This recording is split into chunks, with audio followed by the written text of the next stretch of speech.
नमस्कार। आज हम बात कर रहे हैं फलों का राजा आम की। हाँ बिल्कुल।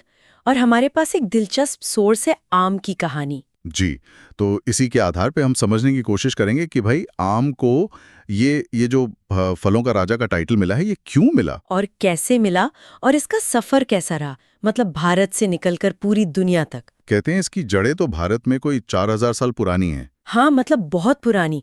यहाँ तक कि हमारे वेदों में जो प्राचीन ग्रंथ हैं उनमें भी इसका जिक्र है। अच्छा, और इसे प्रेम, समृद्धि और उर्वरता का प्रतीक भी माना गया है। तो चलिए खोलते हैं इस कहानी को। बिल्कुल। तो कहानी शुरू होती है प्राचीन भारत में गंगा के मैदानों से। लेकिन ये सिर्फ एक फल नहीं था। सोर्स बताता है कि कैसे ये हमारी संस्कृति में एकदम रचा बसा हुआ था। हाँ मतलब आम बात नहीं थी। जरा सोचिए, जैसे साधु संत होते थे, वो शायद आम के घने पेड़ों की छांव में बैठकर ज्ञान की बातें करते होंगे। बिल्कुल। और वहीं दूसरी तरफ राजा महाराजा, उनके लिए आम के बड़े बड़े बाग लगवाना सिर्फ कोई शौक की बात नहीं थी। नहीं नहीं, वो तो उनकी शक्ति, उनकी समृद्धि, हाँ। उसका प्रदर्शन था एक तरह से। हाँ बिल्कुल।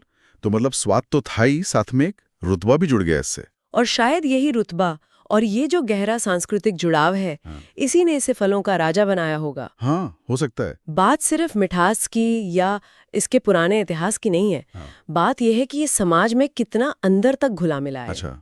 सोर्सेज में इसे एक तरह का सामाजिक सूत्रधार कहा गया है, मतलब जो लोगों को आपस में जोड़ता है। ये कैसे? अरे सोची ना, गर्मियों में बाजारों में आम खरीदने निकले परिवार, हाँ हाँ, वो तो है। घरों में सब मिलके आम काट रहे हैं, खा रहे हैं, वो खुशी।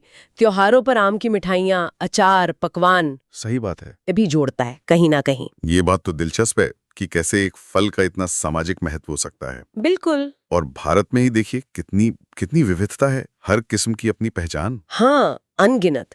जैसे महाराष्ट्र का वो मशहूर अल्फांसो है ना, हाँ, हापुस। उसका वो मक्खन जैसा स्वाद, कहते हैं उसे शायद एक्सपोर्ट के लिए ही खास तौर पर तैयार किया गया था। अच्छा। और फिर उत्तर प्रदेश का दशहरी ले लीजिए, उसकी वो नजाकत, वो खास खुशबू, लगता है जैसे किसी शाही दौर की याद दिलाती हो।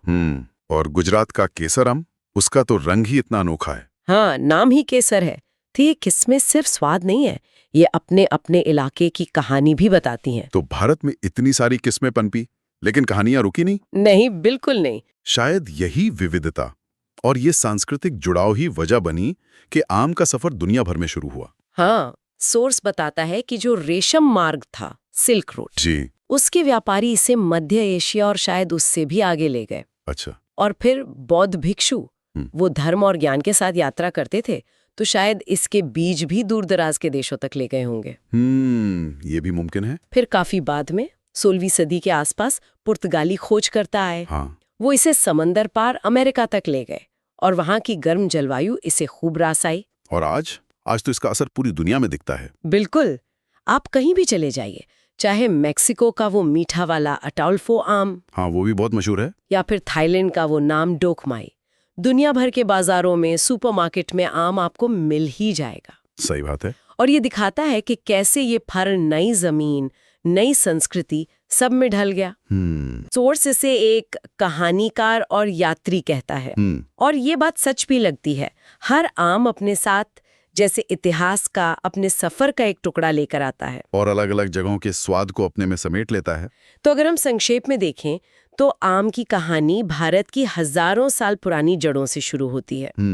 फिर ये संस्कृति और समाज में गहराई तक उतरती है, अनगिनत किस्मों में खिलती है। हाँ। और फिर दुनिया भर का लंबा सफर तय करके लोगों को स्वाद और अनुभव के एक अनोखे धागे में पिरोती है। तो इसका इतिहास, इसकी इतनी सारी किस्में और लोगों को जोड़ने की ये ताकत, हाँ, शायद यही सब मिलकर इसे असल में फलों का राजा बनाते हैं। ये सोचना वाकई में बहुत अहम है कि कैसे एक आम सा दिखने वाला फल हाँ, अपने अंदर सदियों का इतिहास समेटे हुए है। किसानों की मेहनत, उनकी उम्मीदें और न जाने कितने खुशी के पल। हाँ, जो सबने मिलकर बांटे होंगे। और आज भी इतने बदलावों के बाद भी इसकी वो राजशाही दुनिया भर में कायम है। सही बात है।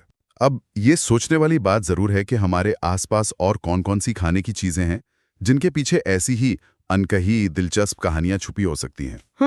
ये एक अच्छा सवाल है सोचने के लिए।